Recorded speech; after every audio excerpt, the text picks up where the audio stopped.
Oke, Assalamualaikum warahmatullahi wabarakatuh. Selamat pagi menjelang siang, selamat berjumpa kembali ya di mata kuliah Strategi dan Metodologi Pendidikan Kejuruan. Kita akan kembali membahas atau melanjutkan bahasan yang minggu kemarin itu kita udah membahas tentang SKL, KI, dan KD atau kalau SKL itu adalah standar kompetensi lulusan, KI adalah kompetensi inti, dan KD adalah kompetensi dasar. Dan sudah saya janjikan ya bahwa minggu ini kita akan membahas tentang silabus. Oke, jadi kalau kita runtut ya, mungkin kita runtut eh, silabus itu adalah produk dari guru seperti itu. Jadi kemarin kita udah sedikit membahas tentang kurikulum. Jadi kurikulum itu adalah dasar atau kalau bahasanya itu adalah undang-undang. Seperti itu ya. Jadi undang-undang yang ada di Indonesia berkaitan tentang pendidikan. Jadi kayak pondasinya seperti itu. Kemudian dari pondasi itu maka dari Kementerian Pendidikan itu membaginya lagi dalam bentuknya SKL dan KI dan KD. SKL, KI, dan KD ini tergantung jenjangnya, contohnya SMP, SMA, ataupun SMK, SD, TK itu beda-beda. Seperti itu. Kemudian, nah dari penjabaran kompetensi intinya apa, kompetensi dasarnya apa, kalau tingkat SMK, maka kita akan coba untuk mengaplikasikannya dalam bentuk silabus. Nah, silabus ini biasanya adalah berkas atau hal yang disusun oleh dosen ataupun guru seperti itu. Jadi gini, jadi dari kurikulum turun menjadi SKL, KI, dan KD. Nah, SKL, KI, dan KD itu sudah menjurus, entah itu SMA, SMK, SD, SMP, dan lain-lain. Nah, kemudian untuk penjabarannya, bagaimana nanti kegiatan atau tindakannya di kelas, maka disusunlah suatu silabus seperti itu. Jadi itu ya, jadi mungkin kita runtut dari awal dan jangan sampai lupa. Saya kan mungkin akan coba kalau gini, untuk mata kuliah ini kemungkinan untuk ujiannya memang bukan angka-angka pasti, tetapi memang banyak sekali opini dan pendapat seperti itu. Jadi untuk penjelasan seperti ini tolong diperhatikan dan dipahami. Saya nggak pengen kalian tuh apa ya namanya eh, hafal tetapi paling nggak paham, karena itu kompetensi kita. Jadi untuk sarjana itu kompetensinya adalah bisa menganalisis, jadi tidak menghafal lagi seperti itu. Oke, kita lanjut lagi ya. Oke, jadi kita hari ini akan membahas tentang silabus atau turunan dari SKL, KI, dan KD. Tetapi khususnya adalah SMK ya. Jadi yang saya bahas ini tidak umum, tetapi untuk SMK. Karena basic kita adalah kejuruan atau vokasional, maka yang kita bahas adalah tentang di SMK seperti itu. Nah, di sini ada beberapa bahasan tentang silabus. Yang pertama adalah pengertian, kemudian landasan, ada prinsip pengembangan, unit waktu pengembangan silabus, komponen silabus, mekanisme pengembangan silabus, langkah-langkah pengembangan silabus, dan contoh model. Nanti hari ini coba kita breakdown satu persatu dan saya mohon untuk bisa dipahami seperti itu. Oke. Secara definisi atau pengertian bahwa silabus adalah rencana pembelajaran pada suatu dan atau kelompok mata pelajaran atau tema yang tertentu yang mencakup standar kompetensi dasar, materi pokok pembelajaran, kegiatan pembelajaran, indikator pencapaian kompetensi untuk penilaian alokasi waktu dan sumber belajar. Jadi contoh ini contoh real ya. Jadi saya contohnya mengajar mata kuliah strategi dan metodologi pembelajaran kejuruan ini. Di silabus yang saya buat itu pasti ada ini semua ada. Jadi kayak seperti standar kompetensinya apa, kemudian kompetensi dasarnya apa, KD-nya seperti itu, materinya apa aja. Jadi materi yang contohnya di pertemuan kelima ini materi yang saya ajarkan adalah tentang silabus. Maka sudah tersusun. Jadi dari satu semester yaitu dengan 16 pertemuan, maka di pertemuan kelima ini saya akan mengajarkan ini ya. Itu sudah tercantum di silabus seperti itu. Ada indikatornya apa. Jadi kalau saya contohnya ngajar tentang silabus ini, menerangkan tentang silabus, itu indikator kalian bisa itu apa, kalian paham itu apa. Nah, itu sudah saya tulis di situ. Kemudian ada kompetensi untuk penilaian. Nah, nanti kita tetap ya akan melakukan evaluasi. Evaluasi itu adalah cara mungkin dosen atau guru melihat bagaimana ketercapaian materi yang diajarkan. Karena memang memang basicnya kita itu bukan mungkin matematika ataupun kimia ataupun mata kuliah lain yang bersifat eksak, maka penilaian ini juga harus berbeda dengan yang lain karena itu semua. Jadi pemahaman ataupun analisis kemudian juga pengembangan ide-ide dari mata kuliah ini sangat dibutuhkan atau akan menjadi tolak ukur penilaian ketika nanti ada evaluasi. Seperti itu. Kemudian alokasi waktu. Jadi alokasi waktu berapa toh dihitung satu semester itu, kalau 1 minggu sekali itu berapa kali dalam 1 semester. Jadi itu sudah komplit seperti itu. Dan sumber belajar. Jadi sumber belajar ini biasanya adalah referensi saya ataupun referensi dosen ataupun guru ketika mengajar. Jadi tidak ngarang seperti itu. Sudah ada pakem-pakem ilmunya. Oke.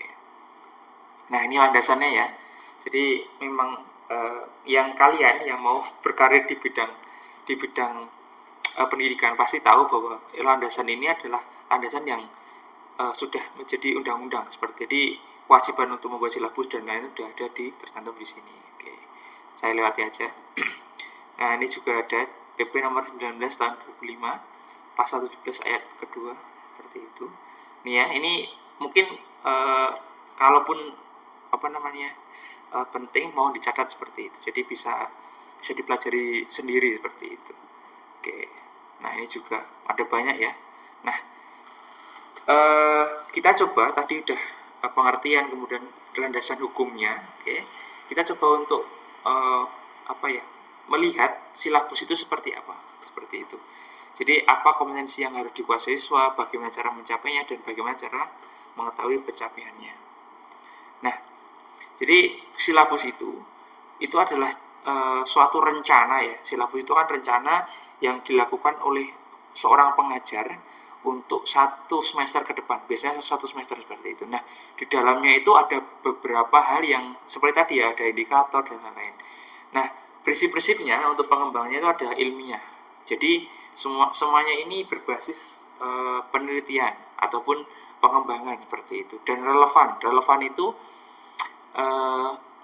sesuai dengan apa yang ada seperti itu, relevan. Kemudian sistematis, jelas ya, harus struktur sistematis, harus sangat direncanakan dengan baik. Konsisten, nah ini jelas ya. Kemudian memadai, aktual dan kontekstual, fleksibel dan menyeluruh. Jadi walaupun mungkin terlihat sederhana ya, wah saya tuh jadi mahasiswa, kemudian saya mendengarkan dosen atau menyimak apa yang dijelaskan dosen. Tetapi pada dasarnya untuk mencapai pembelajaran seperti ini ya, saya bertemu dengan kalian seperti itu ada perencanaan yang harus direncanakan seperti. Jadi dan itu memang sudah biasanya diwajibkan untuk dosen 1 semester di awal itu sudah direncanakan bahwa pembelajarannya nanti beberapa pertemuan dan lain-lain. Jadi harus sistematis sesuai dengan prinsip pengembangannya. Oke, lanjut lagi. Nah, ini adalah beberapa pengertian dari itu ya. Jadi ilmiah itu dipertanggungjawabkan secara keilmuan, kemudian relevan itu adalah mencakup kedalaman dan tingkat kesukarannya juga harus. Jadi tidak boleh ketika kita bicara tentang sesuatu itu tidak sesuai porsinya. Kalau kalian itu porsinya di tingkat ketiga atau semester 3 seperti itu, maka hal yang bisa dilakukan adalah ya sesuai dengan tingkat kalian. Tidak terlalu mudah, tidak terlalu susah seperti itu. Sistematis seperti itu ya. Jadi penyusunannya sangat struktur dan lain-lain. Konsisten ya. Jadi adanya hubungan yang konsisten antara kompetensi dasar, indikator, materi pokok dan lain-lain. Jadi kan kemarin sudah saya jelaskan ya tentang KI dan KD. KI dan KD itu saling berhubungan. Jadi kompetensi intinya apa, kemudian diturunkan menjadi kompetensi dasar seperti itu. Memadai, aktual, dan aktual itu artinya adalah sesuai dengan perkembangan zaman. Jadi sesuai dengan sekarang. Jadi mungkin kalau di mata kuliah ini ya, mata kuliah strategi dan metodologi pendidikan kejuruan ini itu tidak terasa. Tapi untuk kayak seperti mata kuliah otomotif, contohnya kelistrikan otomotif ataupun sistem bahan bakar otomotif itu sangat harus aktual. Maksudnya dosen yang mengampu mata kuliah itu ataupun guru yang mengampu mata kuliah itu harus tahu bahwa ini ada loh perkembangan zamannya. Ada perkembangan eh, yang harus kita juga ajarkan kepada anak-anak. Jadi kalau masih membahas mesin, contoh mesin ya, mesin otomotif EV ataupun dan karburator yang ada di motor contohnya. Kalau sekarang zamannya udah EV, maka fokus pendidikannya memang harus ke EV. Jadi tidak bisa ataupun tidak boleh ya dosen itu ataupun pengajar itu ya mengajarkan sesuatu yang masih sudah kuno. Itu tidak sesuai dengan prinsip dari silabus.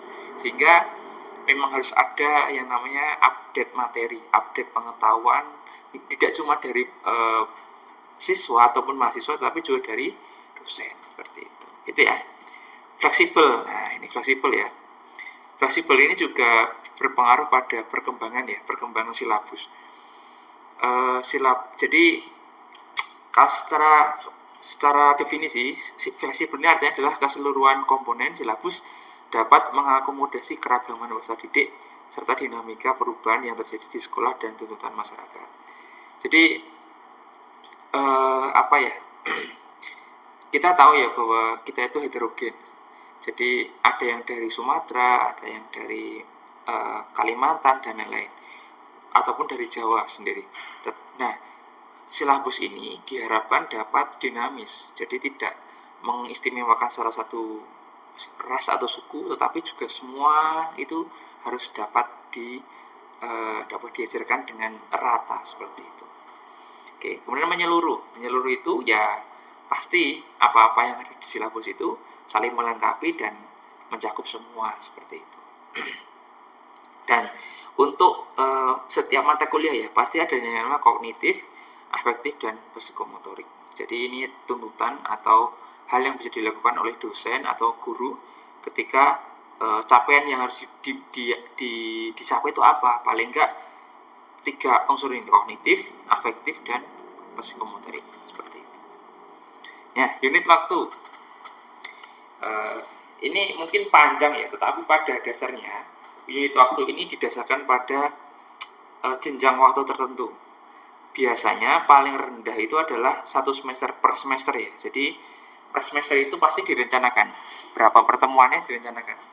Jadi seperti itu. Jadi sangat detail.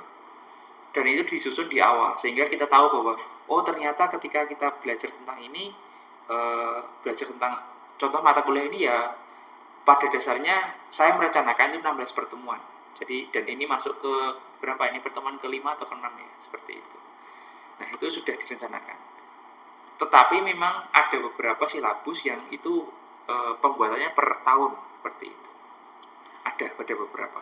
Ataupun alokasi waktu tertentu. Contohnya mata kuliah pendek itu kan cuma 3 bulan atau berapa ya. Itu memang silabusnya berbeda. Ya, tergantung tergantung apa permintaannya. Maksudnya permintaan itu tergantung jenjang waktunya, jenjang pendidikannya. Oke. Dan di sini pengembangan silabus ini yang pertama adalah orang yang mengembangkan ya ataupun membuat ya. Bukan mengembangkan, tapi membuat seperti itu adalah guru-guru kelas atau guru mata pelajaran. Seperti saya itu kan ada 5 mata kuliah yang saya ampu di semester ini, sehingga saya harus membuat 5 silabus seperti itu. Kemudian kelompok guru kelas atau guru mata pelajaran dan kelompok guru kerja.